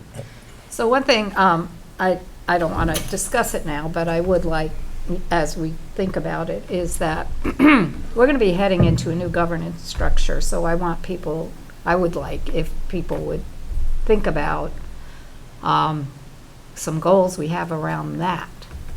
How do we handle that? How do we communicate that? I think that's going to be a big, because I think a lot of this came out of what was going on with the board at the time, 3-4 years ago. I remember there was stuff going on. Yep. But that's what's kind of going on now, so just be thinking about how can we steer our ship a little as much as possible in terms of getting information, giving out information, and having input into the, Yeah. so Yeah, just that makes sense, in because a we're general making way. we're having those conversations in committee meetings at least, so we should have Some some goals. goals, basically. Yeah. Can I just follow up on that? Yes. Because I did print out the DQS, and that is something you might, it does talk about governance, and this is something we will be doing, so it's a Okay. thought to look at that. Yeah. I could actually even just send it all to you if you'd like. What is the DQS? The district quality standards. Oh, gotcha. Yeah. All right. When I Yeah, saw that'd be it on great the if you could send agenda. that out. Okay, so I'll send it Appreciate to that, board thank you. members. Yep, that would be great. The other thing that was on is just bylaws, and I think we just added that just in case we wanted to talk to them, but it's like, it's definitely worth everybody reading. We just edited the bylaws a month or two ago to make the community conversation subheading more And relevant the to what it was, committees. right? Yes, and the And the committees. roles and responsibilities of committees, we Yeah. changed that a little bit. Yeah, but otherwise, I mean, I don't necessarily know how much we want to do with them, but I think, just since we're here and talking about stuff, it's a good thing to just read. It's like only a few pages, so it goes down quick. Yeah. Well, and the other thing you have to keep in mind in terms of bylaws is they're not easily changed. Unlike these, Right. which we can change, a lot of this came about as a result of the merger. Right. And they're going to be Yeah, and who knows? possibly Well, irrelevant and in maybe another that's couple of years, so. even more of a reason to look through them. Yeah, Because we, a lot of this, in terms of how easily a school could be closed, right. particularly applied to Shrewsbury and Tinmouth in Right. particular. Right. Because we were looking at trying to get Tinmouth to come on board, and Tinmouth wanted, Yeah, everybody has every school has a veto power. So like, Yeah, if the yeah. person in the town doesn't vote for it, if the board member doesn't Yeah. vote for it, then it doesn't close. So, Yeah. So what it- does I that mean, mean? it was, it worked, and we merged, but there's a Well, lot this of. is where we have to keep track of what's going into the plan that's coming down and how much input we can have Yeah. and how much our bylaws will Yeah. maybe influence that. Because, boy, if you don't show up, and showing up makes a big difference.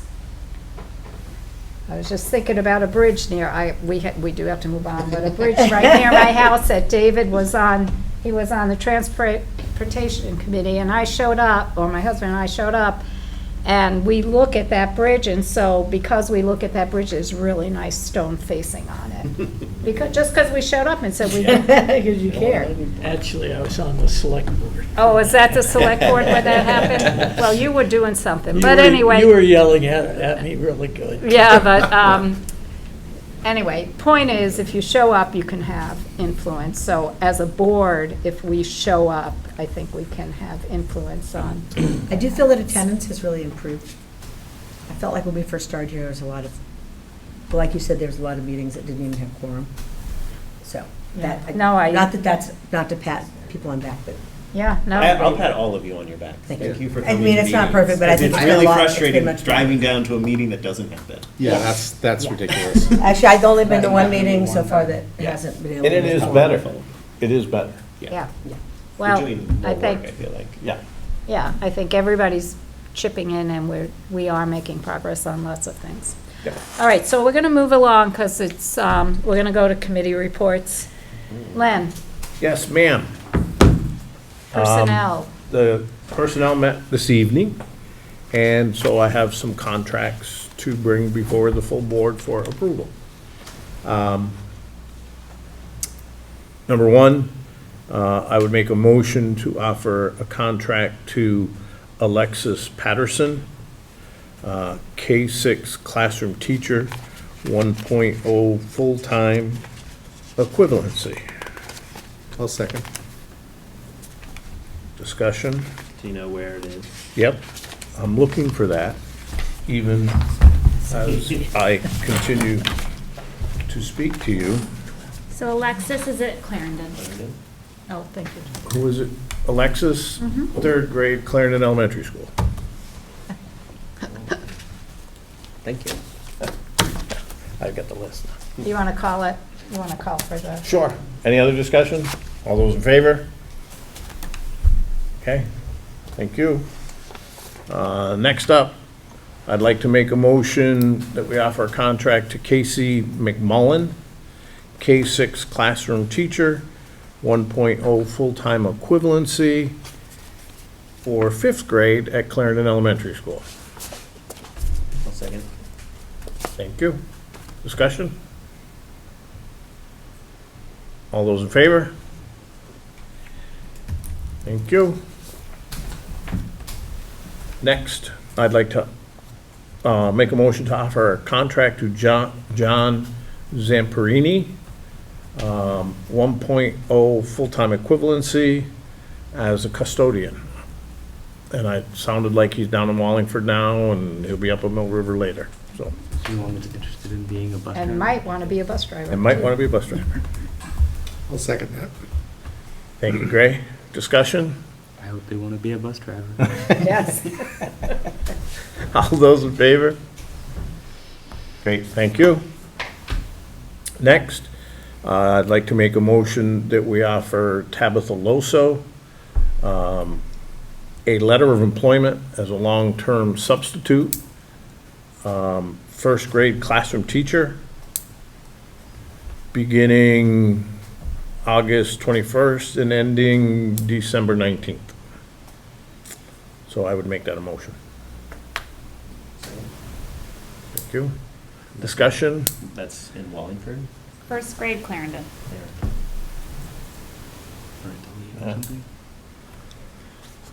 Any other discussion? Is there a reason it's just to December and not a full year? Is it just like a parental leave or something? Yes. Any other questions? All those in favor? Okay. Next, we have coaching contracts for fall high school and fall middle school coaches. And you'll note that there is not a coach, oh, wait a minute. So I make a motion that we accept the coaching contracts as presented. I'll second that. Thank you. Yes. Discussion, here we go. So, for bass fishing, there is not a coach named. And last year, they had some trouble filling that and carrying through on the bass fishing. So I don't know quite where that is at this point, but that's blank. Also, we couldn't find, high school varsity football coach and on the listing. So Cheryl said she would check on that for us. But otherwise, I move that we accept the coaches as listed. I think, did you get a second already? Yeah, we yeah. motion, he was in discussion, Okay, but he's just now encouraging us to do it. It might be part of the next point of business, but is it possible that the hopefully incoming athletic director might be interested. Was that discussed? No, well, not that I'm Oh, for the aware. head Yeah. coach. We have one. We have, there is one Yeah. hired. It's just not not down, listed but on it's there. Oh, Not right. listed Wasn't on I listed. here. misunderstood. I'm sorry. Yes, Yeah. that's And I'll okay. find No, out that's fine. why. My guess is it was an oversight Yeah. somehow. Or he Okay. already had a contract on it. Oh, yeah. All those in favor? Okay, thank you. And then lastly, I would make a motion that we offer a contract to Chance Fee as the athletic director. A second. Thank you. Discussion. Starting July 9th, which would be, what, a week from today? It actually starts tomorrow. Oh, okay. Okay, well, it says July 9th. Thank you. So July 3rd.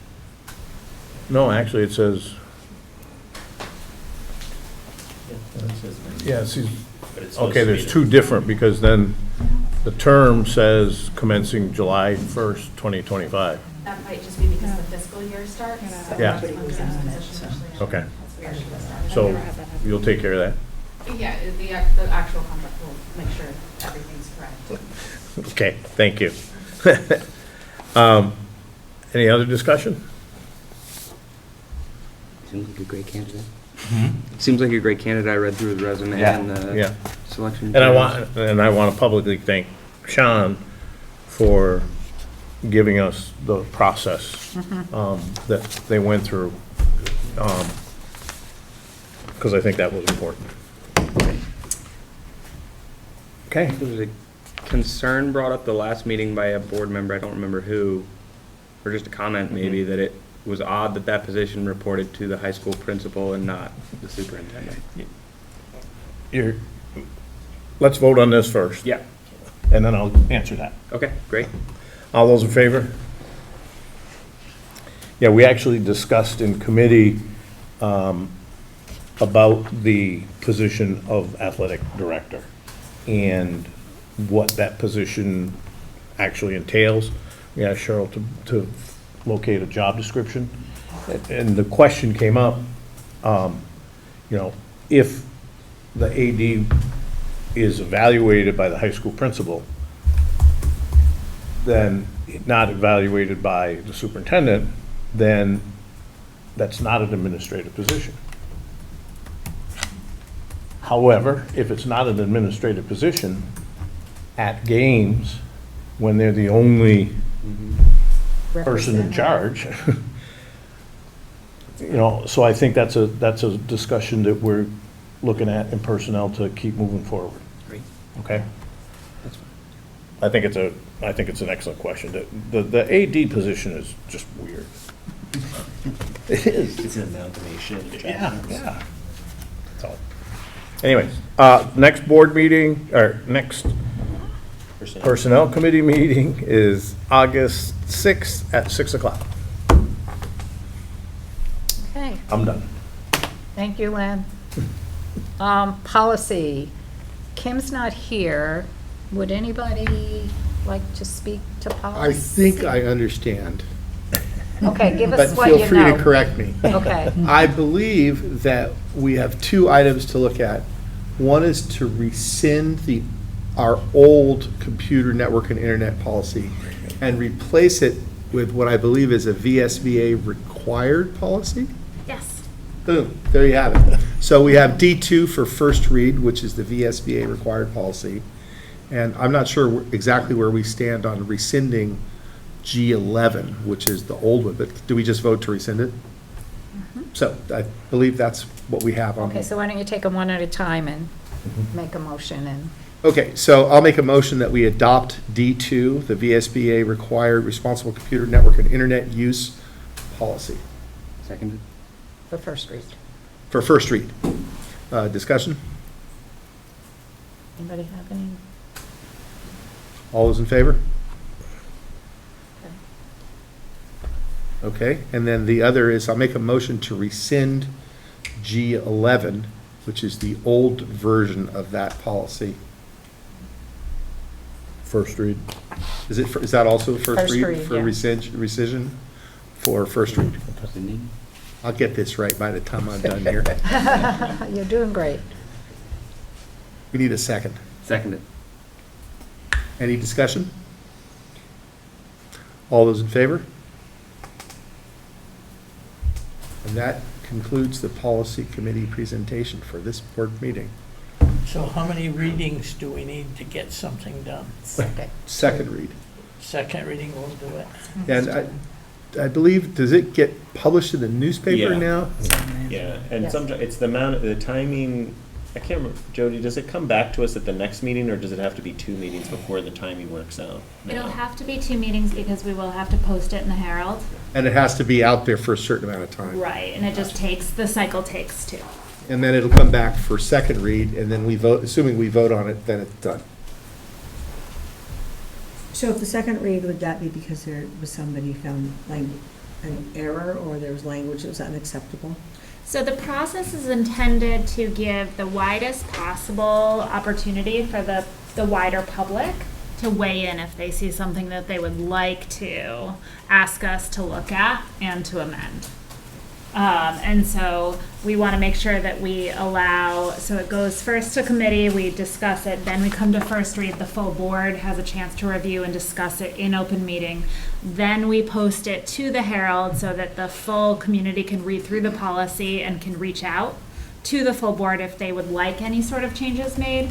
And that timing of that month allows anybody to make public comment if they'd like us to rethink any edits to it before we adopt. How often did that actually happen? That the I public can think requests of once, So every now and then? yes. Okay, I was just curious. And it's required by law. No, I wasn't questioning that we should do Yes. it. I'm just curious if people were routinely questioning first Not reads. routinely and unlikely with one like this, Yeah. but still an important part of The process. transparency. Yeah. Too bad the US Senate isn't required to do the same thing. Okay, building Sorry. and grounds. We didn't have a meeting, which would have been on Monday, because we felt that we could skip that one. The next meeting would hopefully be on the 28th of July, and normally we do it at 5 o'clock.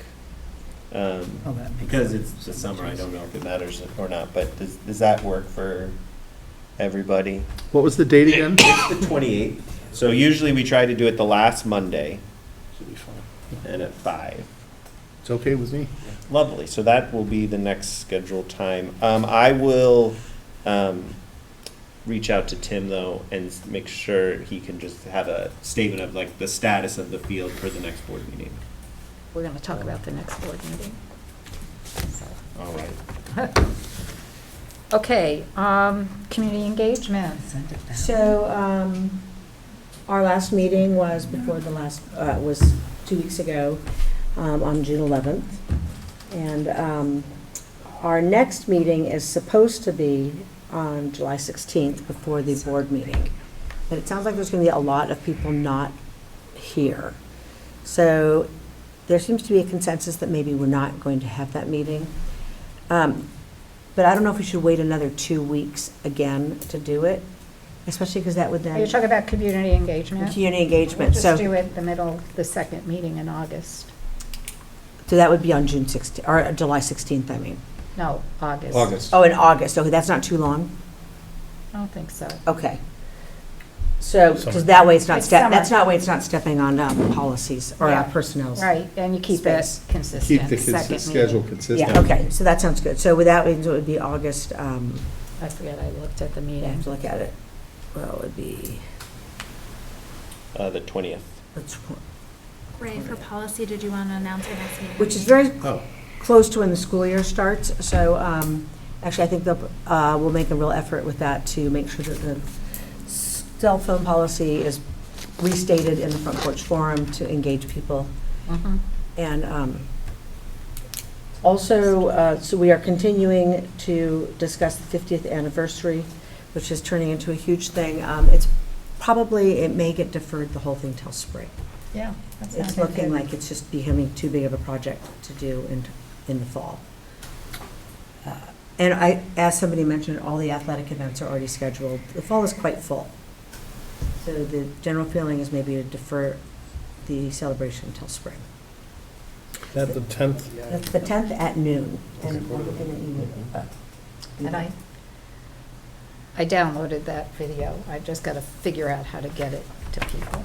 Jody reminded me that I should announce the next policy committee meeting is scheduled for July 8th at 5:30. Okay. We'll get all those dates out to everybody. Yeah. Yeah, that policy committee meeting is on the school board calendar on the school board website. Yeah. Okay, finance pay orders. Stephen, you seem to be, are you there? We can't hear Yeah, we you. can't have audio. All right. Figure that out. Just that speaker? Would somebody like to read the pay orders? Let's see. Sometimes it works. YouTube works. That is busy. right, I gotta find This them. doesn't work for some reason. Yeah, that's what I'm doing too. There's something with, because it's like, if you go to another website, you'll have sound. It's just explicitly with this for Yeah, some there's a reason, 'cause way- It happens at committee meetings. I don't all know the if it's the three dots there, and then you have to, I don't know, But- it's, time. Yeah. On his end? no, see All right, right. see the three dots along the bottom of the, Next to the telephone? yeah, next to the telephone. I don't know if that's where you go somewhere, and then, oh, no, I can't see it. There's something with audio.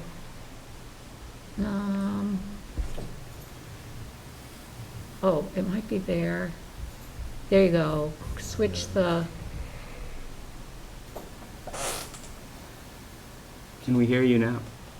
can you talk now, Stephen? Sing a little ditty, Stephen.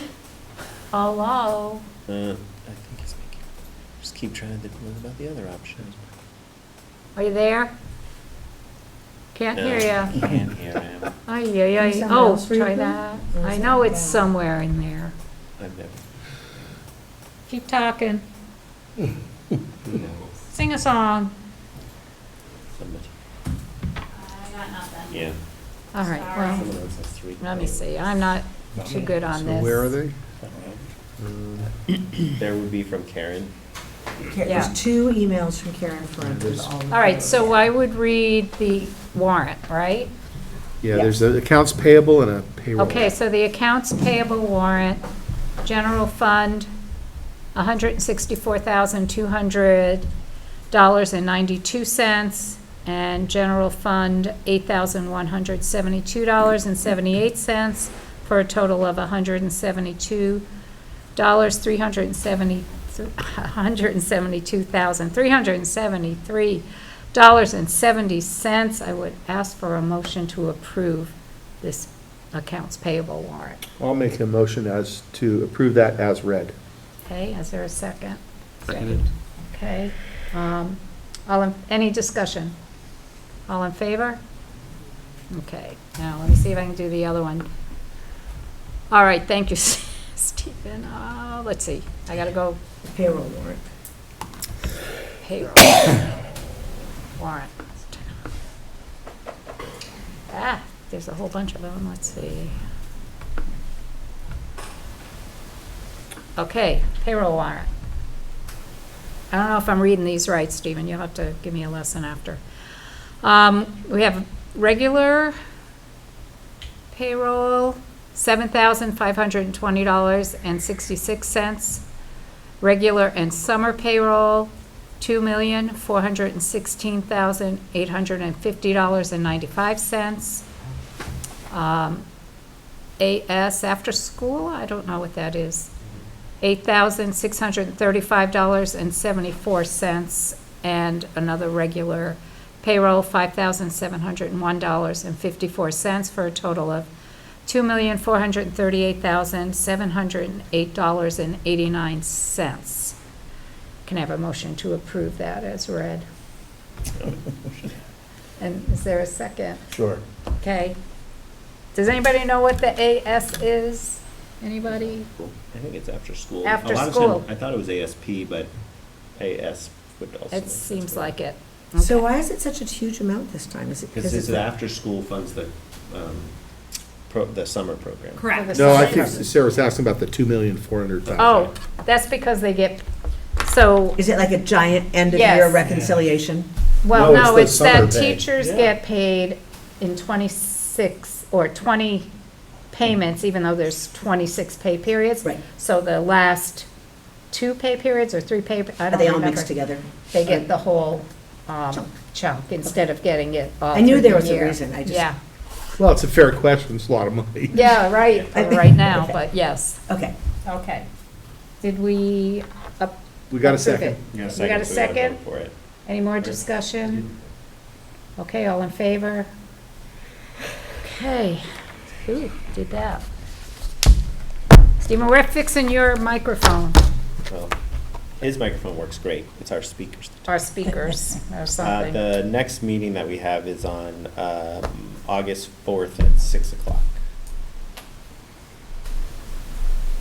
Okay. Okay, Transact other legal business. Does anybody have any other legal business? I don't know if this is when I should bring it up, but I thought it would be important to share that usually July 1st, allocations from the federal government get sent out. Apparently, you probably all know, June 30th at like 5:30, they sent notification that not to count on it, that they were reviewing it. And so I did get an email, all the superintendents did, from I think she's the commissioner of the AOE, and basically, there's no timeline that was given, and there's also no assurance that the funds will be allocated, which is kind of scary. So the direction they're giving all of us is to not obligate funds in excess of our carryover.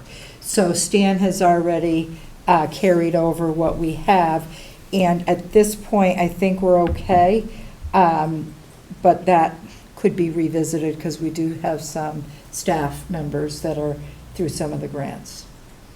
So does this mean that people are going to have to get laid off? Well, go ahead, did you correct me if I'm wrong? what I Yeah, said. so we do not have enough money to cover the people that we have traditionally funded in our grant. We wrote them contracts,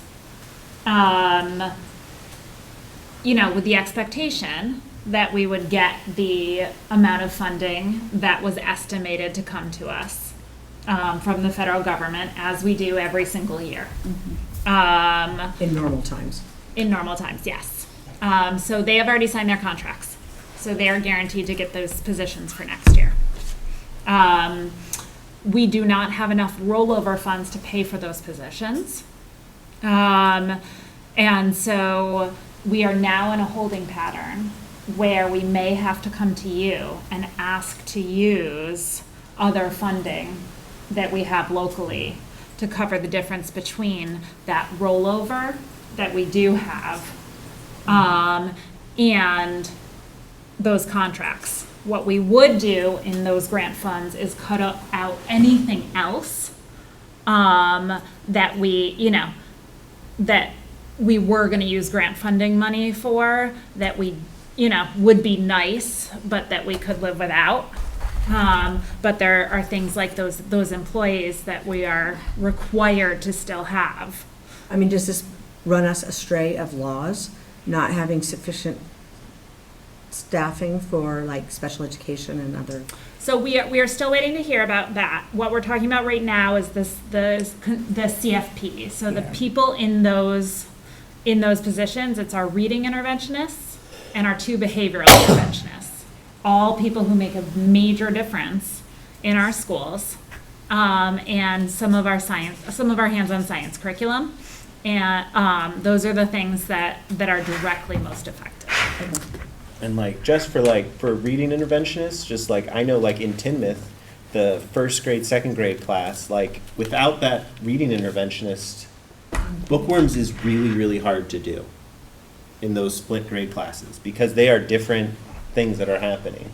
And so that is a big deal for how our literacy program is working, and it's working so well right now. So short term, we just don't know, Right. right? So we're waiting We to just see if need we to get that wait. money. Hopefully we do. Yep. Yes. And if we don't, then we will have to find funds for We will the come back and ask contractual you for obligations that we have. Right, so right now we're in a holding pattern. We do have some rollover money. So we have, the first month or two of their salaries. So we have time to hold over. Again, we are required to keep those people because we've signed contracts with them for this year. We might have to come back with you and talk about how we are going to do that for this year. And then we have to have a longer term conversation if there are no more federal monies at all.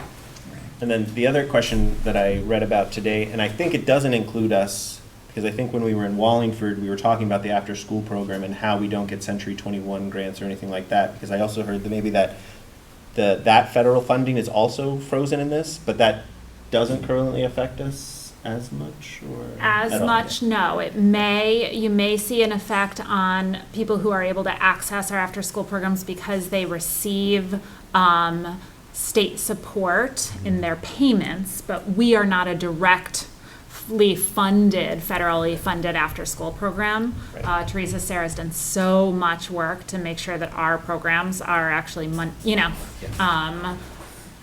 Right, so in Tinmouth, we have like the highest percentage of kids who are subsidized for after-school. So that money, even though it comes from the state, is indirectly probably coming through the federal? potentially. I can't speak with confidence because it's just not my wheelhouse. Yeah.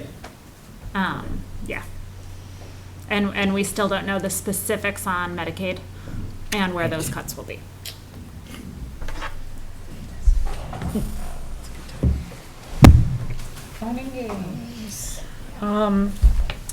Okay, so thanks for bringing that up.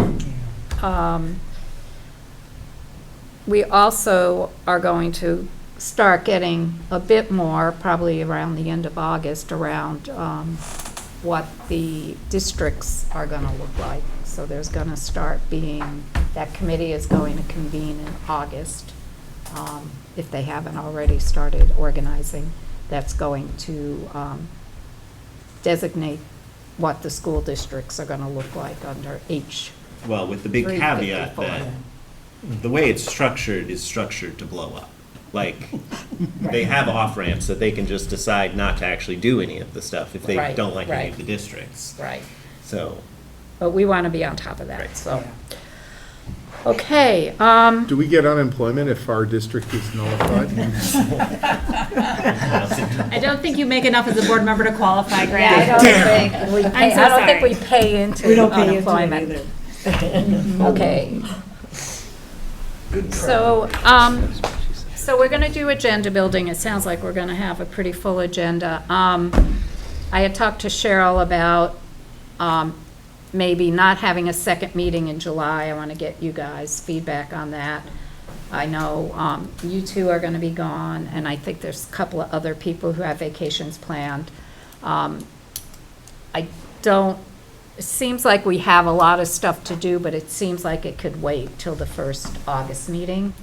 And then we're going to, I think, August 9th, the Saturday, 9 to 12 was the best day for everybody for the retreat.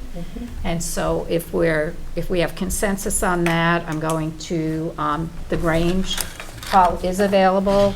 I've got it kind of reserved, but I'll nail that down if we're, so we'll do agenda building. It'll be for the August, did I say 2nd? August 2nd. 6th or. 6th, I think. August Sixth, 6th. yeah. Yeah. So it'll be the August 6th meeting, and we'll have 2 meetings, and then everybody can go on vacation for July.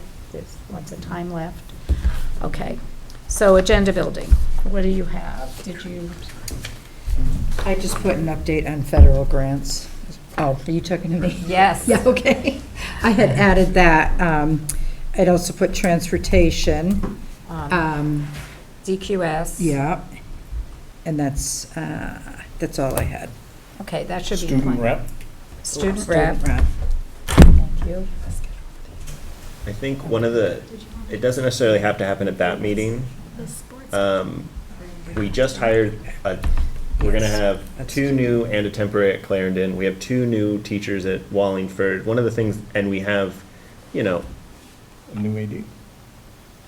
what I want is like just a recap of how we're gonna get them into the place where like they're on board with bookworms, because we also are gonna have a new teacher coordinator, right? Because So we will not have the grant funding Yeah, for to doing cover that. that again, so Right. I am going to absorb that position into my role.